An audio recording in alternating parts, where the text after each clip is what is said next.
Hello viewers, welcome to Asian X academy. अॼु जे असां लेक्चर में प्रेज़ेंट सिंपल टेंस ऐं उन जे यूज़ेस खे पढ़ंदासीं। लेक्चर शुरू थियण खां पहिरियां मां तव्हां सभिनी खे रिक्वेस्ट कंदुसि त असांजे चैनल खे लाइक, शेयर ऐं सब्सक्राइब ज़रूरु कजो। अॼु शुरू कयूं था अॼु जो लेक्चर।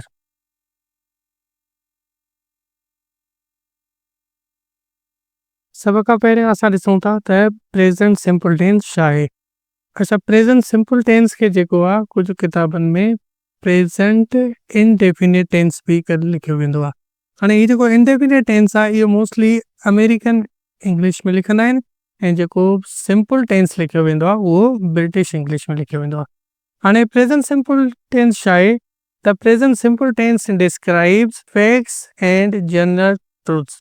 अच्छा, प्रेज़ेंट सिंपल छा कंदो आहे, जेके बि असांजा फैक्ट्स आहिनि या जेको बि असांजो जनरल ट्रुथ आहे उनखे डिफाइन कंदो आहे। हाणे फैक्ट्स खे तव्हां जनरल फैक्ट या वरी असां साइंटिफिक फैक्ट्स भी चई सघूं था। हाणे इन जो मिसाल जेकॾहिं असां लिखूं, सपोज असां चऊं था ट्रीज प्रोड्यूस ऑक्सीजन। हाणे ही सेंटेंस जेको आहे हिकिड़ो असांजो फैक्ट या असां करे चऊं था असांजो हिकिड़ो साइंटिफिक फैक्ट आहे। या असां चऊं था फिश लिव्स।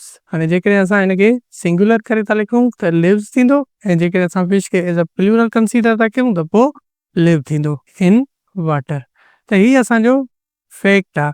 हाणे इन्हनि फैक्ट्स या इन जनरल ट्रुथ्स खे ॿुधाइण लाइ प्रेज़ेंट सिंपल टेंस जो इस्तेमालु कयो वेंदो आहे। सेकंड यूज़ असां ॾिसूं था त प्रेज़ेंट सिंपल टेंस जेको आहे it is use to define habits and routines. असांजी जेके बि हैबिट्स आहिनि, प्रेज़ेंट हैबिट्स या असांजी जेका प्रेज़ेंट रूटीन आहे उनखे डिफाइन करण लाइ असां ही टेंस यूज़ कंदा आहियूं। मिसाल मां त चवां I wake up early in the morning. मां सुबुह जो सवेर उथंदो आहियां। या वरी असां चऊं था he goes to school by bus. हू बस ते स्कूल वेंदो आहे। त इहा हुनजी हिकिड़ी रूटीन थी वई या इहा हुनजी हिकिड़ी हैबिट थी वई। त हैबिट्स ऐं रूटीन्स खे बि असां प्रेज़ेंट सिंपल टेंस जे ज़रिए डिफाइन कंदा आहियूं। उन खां अलावा ॾिसो, जेके बि स्केड्यूल्ड इवेंट्स आहिनि असांजा उनखे बि असां फ्यूचर मीनिंग जेके ॾेखारींदा आहिनि उनखे बि प्रेज़ेंट सिंपल टेंस में डिफाइन कंदा आहियूं। मिसाल असां चऊं था the library opens eight 9 AM। Library जेको आहे 9 बजे खुलंदी आहे। हाणे ही सेंटेंस ॾिसो, सपोज हाणे इहा असां ॻाल्हि कयूं था सुबुह जो 7 बजे ऐं असां चऊं था त लाइब्रेरी जेका आहे 9 बजे खुलंदी आहे, त इहा जेको आहे फ्यूचर मीनिंग ॾिए थो। हाणे भले फ्यूचर मीनिंग ॾिए थो पर उन जे बावजूद बि जेको आहे असां हिनखे प्रेज़ेंट सिंपल टेंस में डिफाइन कंदासीं। उन खां पोइ जेको प्रेज़ेंट सिंपल टेंस जो यूज़ आहे उहो असां इंस्ट्रक्शंस में या डायरेक्शंस में बि चवंदा आहियूं। हाणे इंस्ट्रक्शन में मिसाल असां चऊं था प्लीज़ रीड द इंस्ट्रक्शंस। या वरी असां ॿियो एग्जांपल ॾिसूं था, चए थो before U start read all the instructions carefully. त इंस्ट्रक्शंस या डायरेक्शंस लाइ बि असां प्रेज़ेंट सिंपल टेंस जो इस्तेमालु कंदा आहियूं। प्रेज़ेंट सिंपल टेंस हिकिड़ो अहिड़ो टेंस आहे जेको इस्तेमालु कयो वेंदो आहे फैक्ट्स ऐं जनरल ट्रुथ्स खे ॿुधाइण जे लाइ, हैबिट्स ऐं रूटीन्स खे ॿुधाइण जे लाइ, स्केड्यूल्ड इवेंट्स खे ॿुधाइण जे लाइ या इंस्ट्रक्शंस ऐं डायरेक्शंस खे ॿुधाइण जे लाइ। ही असांजा 4 मेन यूज़ेस आहिनि जिन में प्रेज़ेंट सिंपल टेंस जो इस्तेमालु कयो वेंदो आहे। उन खां पोइ असां अचूं था structure of present simple tense.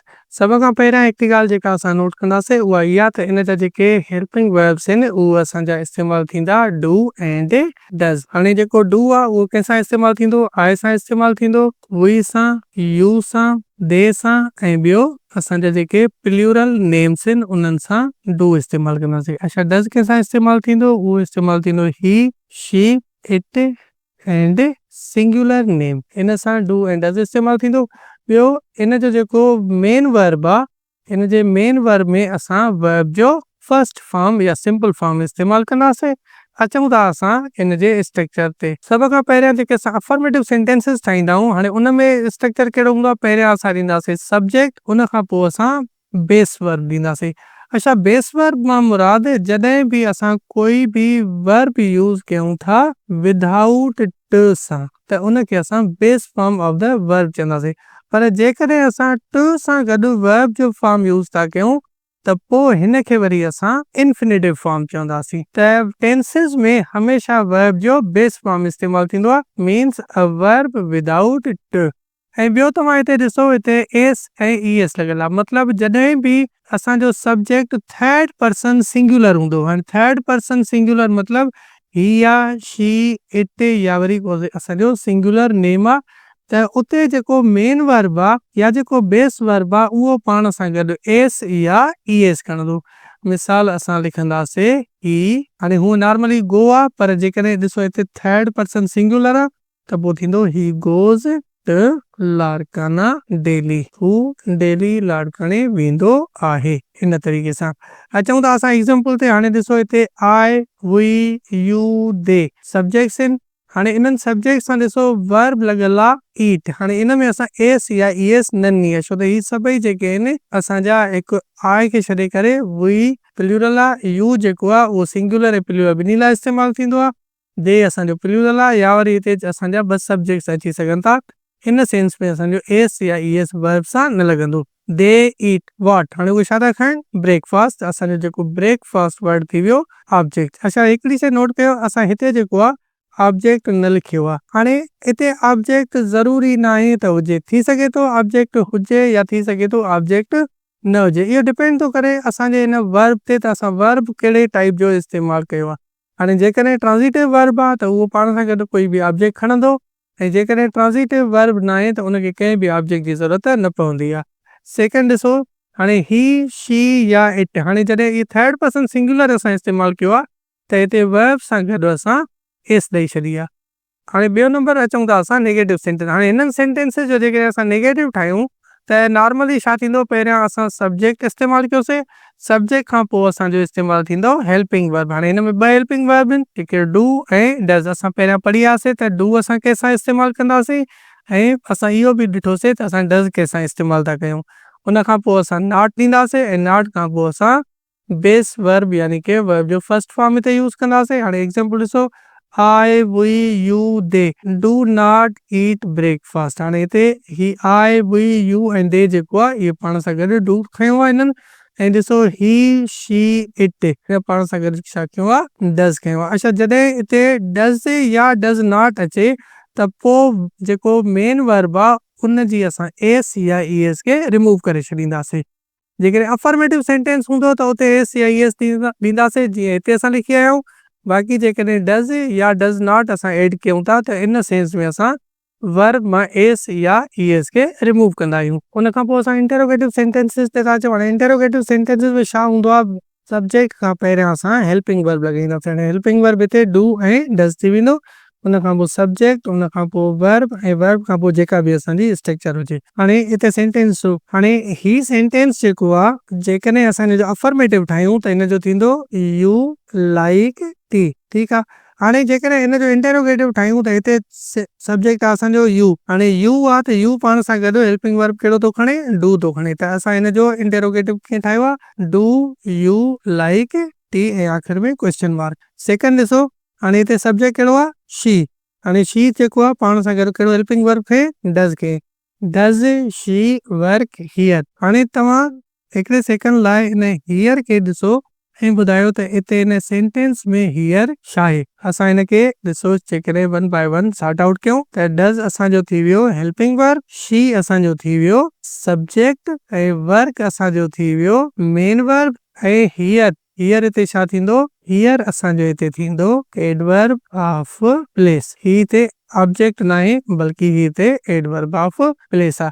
पर जेकॾहिं हिन सेंटेंसिस में WH वर्ड हुजे त पोइ असां WH वर्ड हेल्पिंग वर्ब खां अॻिते हणंदासीं, ठीकु। त असां मिसाल लिखूं था, why do U like T. हाणे ॾिसो असांजो हिते WH word helping verb, subject, main verb, ऐं असांजी ॿी स्ट्रक्चर। उन खां बाद में असां कुझु रूल्स खे ॾिसंदासीं त असां कॾहिं ऐं कहिड़ी कंडीशन में एस या ई एस वर्ब सां अटैच करे सघूं था। पहिरियों ॾिसो त चए थो add S to most verbs when the subject is he she it and singular name. हाणे साॻी ॻाल्हि जेका असां पहिरीं स्लाइड में डिस्कस कईसीं त जॾहिं बि असांजो वर्ब ही शी इट या सिंगुलर नेम हूंदो त इन सूरत में असां वर्ब सां गॾु मतलब एस या ईएस वग़ैरह ऐड कंदासीं, पर सिर्फ़ ऐं सिर्फ़ अफर्मेटिव सेंटेंस में। ठीक है, बाक़ी असां जेकॾहिं उनखे नेगेटिव या इंटरोगेटिव वग़ैरह कयूं था त इन सूरत में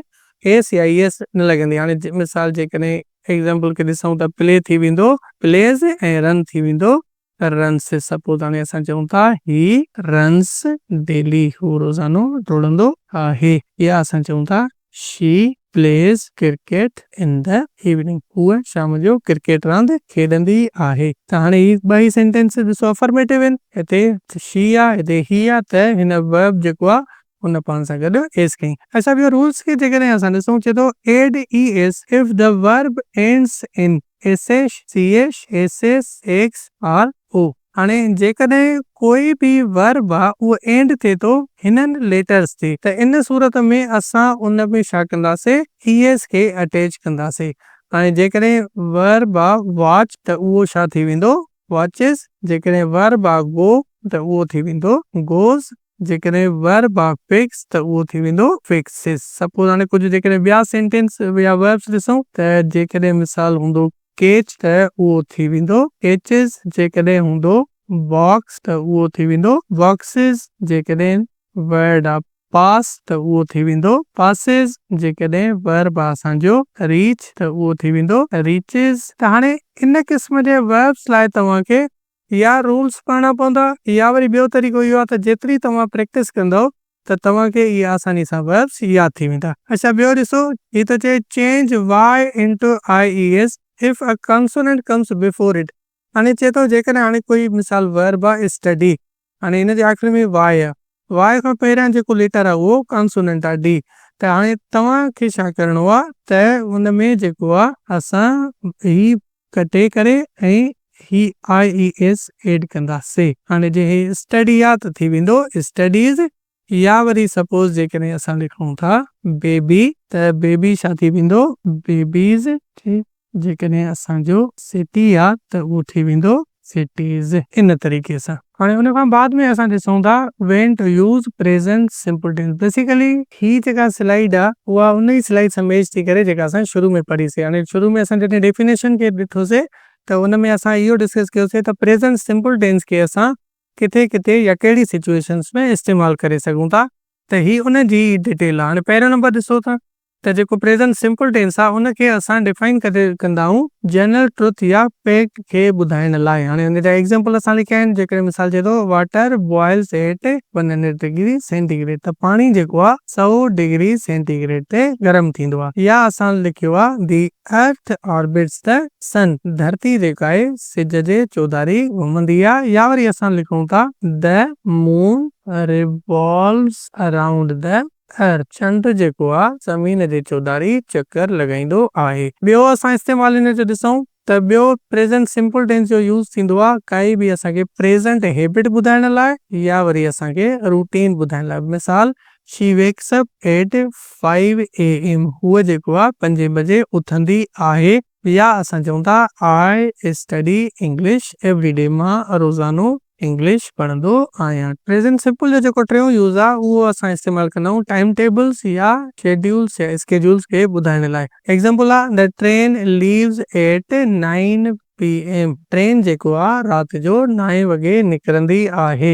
या वरी असां लिखियो आहे the movie starts at 6 PM, movie जेका आहे उहा 6 बजे शुरू थियण वारी आहे या शुरू थींदी आहे। काई बि तव्हां मीनिंग एट योर कन्वीनियंस कढी सघो था। चोथों नंबर यूज़ जेको आहे इंस्ट्रक्शंस या डायरेक्शंस लाइ इस्तेमालु कंदा आहियूं।